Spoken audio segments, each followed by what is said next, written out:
Okay so hello guys, welcome back to this channel. जैसे आपको पता है कि हम करंटली पोस्ट स्ट्रक्चरलिज्म कवर कर रहे हैं और हमने पोस्ट स्ट्रक्चरलिज्म की इंट्रोडक्टरी वीडियो भी पढ़ ली है। आपने अगर वो नहीं देखा है तो प्लीज़ जाके उसको देखो, उसके बाद ही इसको देखना।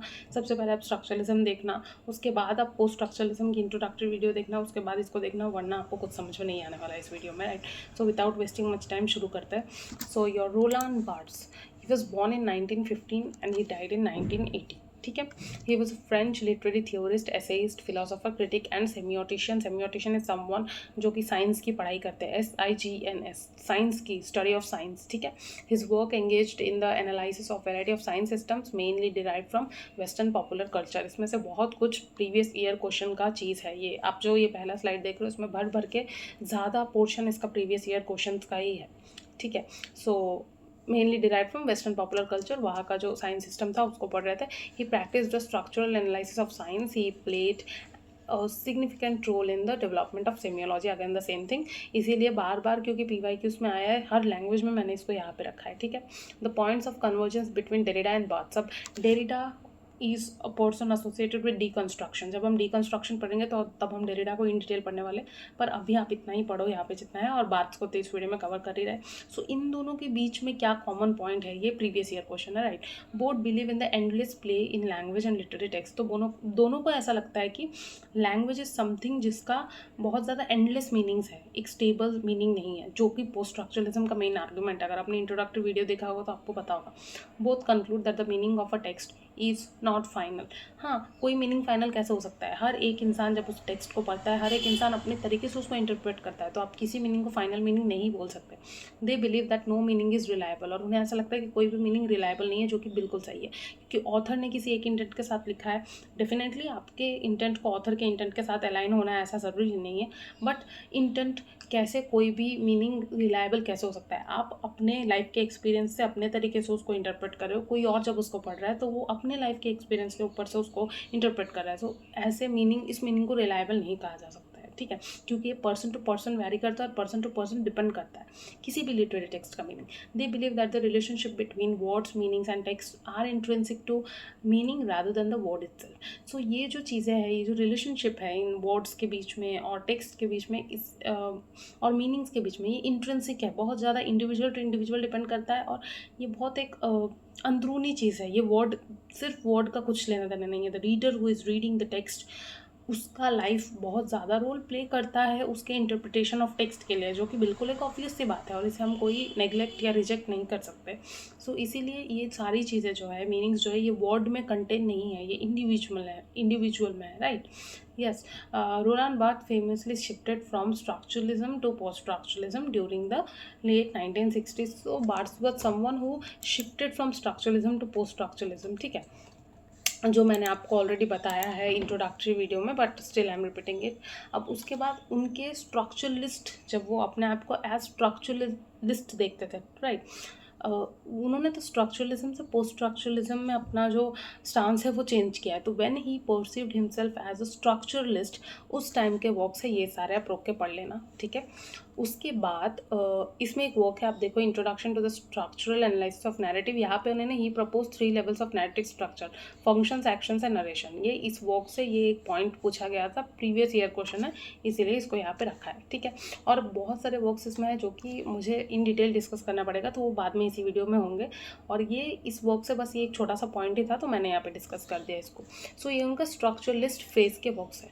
उसके बाद जो ट्रांजिशन फेज में एक वर्क आता है उनका, जो UGC नेट में पूछा गया उस लिस्ट से, ये है फैशन सिस्टम। उसके बाद जो इस पोस्ट स्ट्रक्चरलिस्ट फेज के जो वर्क्स हैं वो ये सारे हैं, ये सारे के सारे works are associated with his post structuralism. ठीक है। So this is very important. जब आप देखते हो, आपको ये समझना बहुत ज़रूरी है कि कैसे उनका जो स्टांस है वो चेंज हो रहा है। ठीक है। पहले स्ट्रक्चरलिस्ट फेज के वर्क्स आए, फिर ऐसे वर्क्स आए जो ट्रांजिशन फेज के थे, जबकि वो स्ट्रक्चरलिज्म से पोस्ट स्ट्रक्चरलिज्म में मूव कर रहे थे, और उनका थर्ड फेज का जो वर्क आया वो उनका पोस्ट स्ट्रक्चरलिस्ट वर्क था। Okay, now because he was someone belonging from the French origin के थे वो, सो यहाँ पे बहुत सारी डेट्स ऐसी हैं जो फ्रेंच में जब पब्लिश हुआ था उसकी ईयर्स है ये, ठीक है। If you want to arrange the text on the basis of the publication of their English translation, तो आप उसको उस हिसाब से रीअरेंज कर लेना। ये डेट्स आप सारे एक बार क्रॉस चेक कर लेना। और आप क्या करना, क्रॉस चेक मतलब सही है, जो है सही है, बट कोई कोई डेट ऐसा है जो फ्रेंच वर्क के पब्लिश पे रखा है, कोई कोई वर्क ऐसा है जो इंग्लिश ट्रांसलेशन के बेसिस पे रखा है, तो आप उस हिसाब से चेक करके इसको अपने हिसाब से अरेंज कर लेना, राइट। ओके, इसके बाद क्या है, अब हम डिटेल में पढ़ेंगे एक टेक्स्ट को। पहला तो है उनका माइथोलॉजिस। माइथोलॉजिस में उन्होंने कहा था कि दो तरह के मीनिंग हो सकते हैं, ठीक है। एक होता है डिनोटेटिव मीनिंग, एक होता है कनोटेटिव मीनिंग। डिनोटेटिव मीनिंग क्या है, मतलब लिटरल या obvious meaning of a sign. जैसे अगर आपने डॉल्स हाउस अगर पढ़ा हो, ठीक है, हेनरी गिब्सन का, वहाँ पे नोरा मैकरून्स खाती। डिनोटेटिव मीनिंग अगर आप मैकरून्स के देखो तो मैकरून क्या होता है, खाने का एक चीज़ होता है, लिटरल मीनिंग जो उसका होता है। बट कनोटेटिव मीनिंग उसका क्या है, वो एक साइलेंट रेबल है, मतलब सिम्बॉलिक, कल्चरल, या उसका जो हिडन एक मीनिंग जो आ जाता है, ठीक है। सो cultural, symbolic, which is influenced by society, ideology या इंडिविजुअल इंटरप्रिटेशन, ठीक है। सो ये हो गया आपका डिनोटेटिव, माने उसका जो ऑब्वियस मीनिंग जो होता है। और कनोटेटिव मतलब क्या, कनोटेटिव मतलब वो मीनिंग जो किसी भी इन्फ्लुएंस से जो मीनिंग आया हो, राइट। सो ये दो तरह के मीनिंग होता है। अब he analyse the naturalizing of connotative meanings into myths. उन्होंने कहा कि ये कनोटेटिव मीनिंग जो है ये नेचुरलाइज कर रहे हैं बहुत लोग, जैसे सोसाइटी में किसी पर्टिकुलर चीज़ को किसी चीज़ के साथ एसोसिएट किया, तो नैरेटर्स, ऑथर्स जो है उसको उसी तरह से यूज़ करके उसको नॉर्मलाइज करते रहे, as if this is what its real meaning is, लेकिन वैसा नहीं है, ठीक है। किसी चीज़ को अगर किसी तरीके से सोसाइटी में देखा जा रहा है तो उसको ऑथर भी अपने टेक्स्ट में ऐसे यूज़ कर रहा है as if that is its real meaning, और ओवर द टाइम क्या होगा, उसका जो ओरिजिनल मीनिंग है वो लॉस हो जाएगा और यही मीनिंग उसका परमानेंट मीनिंग बन जाएगा, ठीक है। उसके बाद ही enunciated the idea of myth and depoliticized speech in bourgeois society, ठीक है। सो ही enunciated the idea of myth and depoliticized the speech in bourgeois society। सो ये दोनों आपके प्रीवियस ईयर क्वेश्चन है, ठीक है। उसके बाद क्या है, डेथ ऑफ द ऑथर। अब डेथ ऑफ द ऑथर में मेन क्या हुआ था, सबसे पहले आप एक टेक्स्ट देखना बार्ट्स का, जो मैंने उनके स्ट्रक्चरलिस्ट फेज में रखा है, वो है introduction to the structural analysis of the narrative, ठीक है। जहाँ पे वो कह रहे हैं कि नैरेटिव का एक स्ट्रक्चर है, वो स्ट्रक्चरल वे में जा रहा है, because he was structuralist in that phase.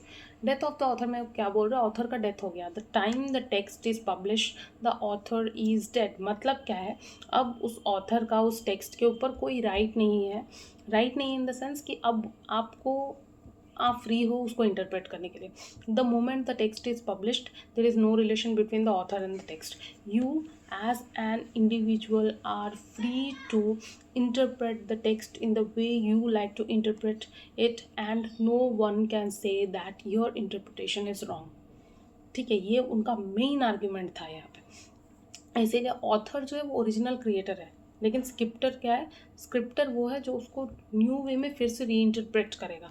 तो ये जो दो वर्ड्स है ये इसी टेक्स्ट में यूज़ की गई है, प्रीवियस ईयर क्वेश्चन है, ठीक है। He question the concept of literary criticism as an act of uncovering some hidden truth intended by the author. उन्होंने कहा ये जो हम करते आ रहे हैं ना, कि हम एक टेक्स्ट पढ़ते हैं और ये सोचते हैं कि ऑथर ने क्या सोचा होगा, ये गलत है।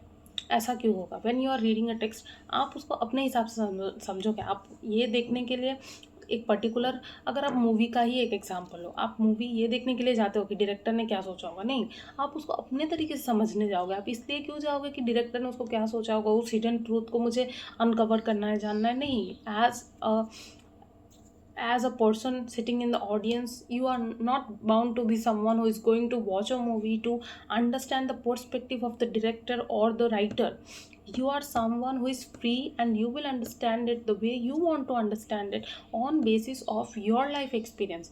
आप डायरेक्टर के डिमेंशन से या आप राइटर के डिमेंशन से उस टेक्स्ट को समझने नहीं जा रहे हो, राइट, या उस मूवी को देखने नहीं जा रहे हो। Roland Barthes believes that the author is epitome of culmination of capitalist ideology। Again according to Barthes, author जो है वो अपने कैपिटलिस्ट आइडियाज़ जो है उसका एक कल्मिनेशन है, यानी कि उसके टेक्स्ट में उसका कैपिटलिस्ट आइडिया, उसका जो क्लास है वो आता है, that is coming from his experience of life. But as an individual you are someone who is free to interpret the text in your own way, that is why the death of the author, ठीक है.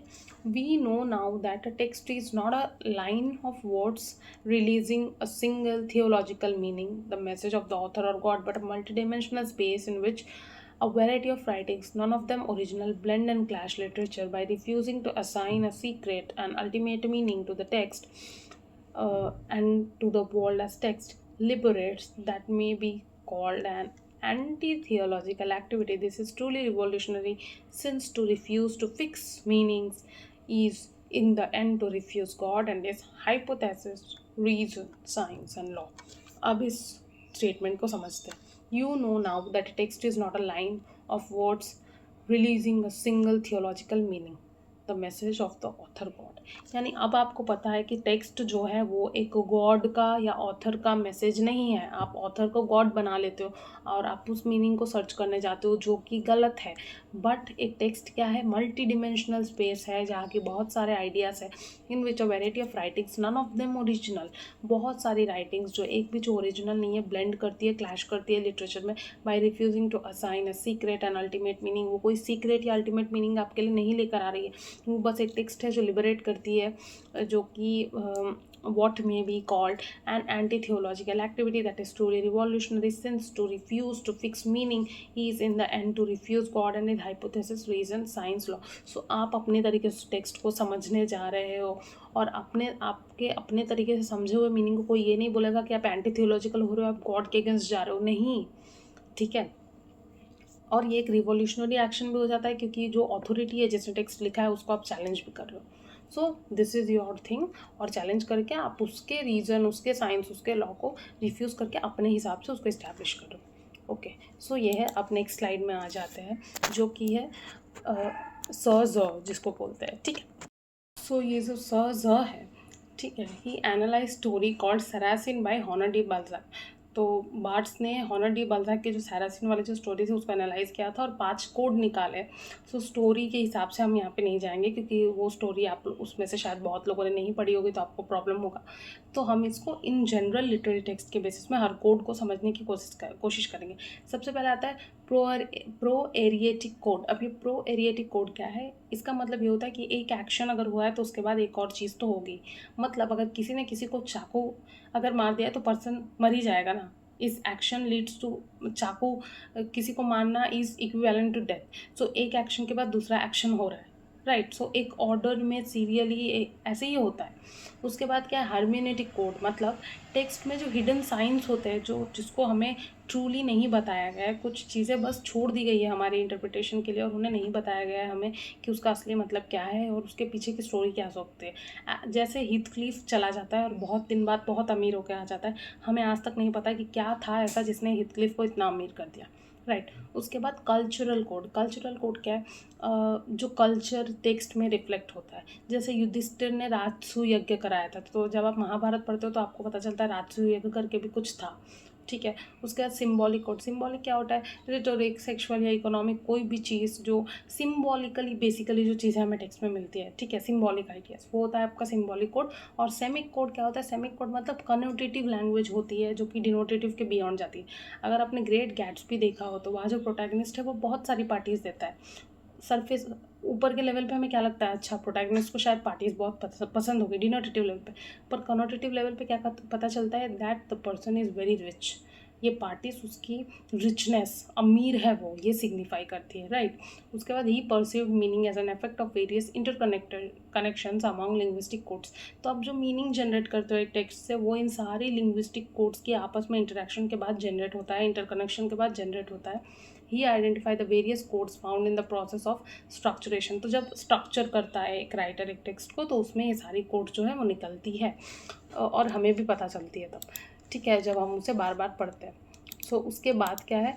The pleasure of the text. ये एक work है उनका again, जहाँ पे 3 terms हमें मिलती है: हेडोनिज्म, प्लेजर और जूसांस. हेडोनिज्म मतलब क्या है? इससे पहले बाय डेफिनेशन जाए मैं आपको बताती हूँ.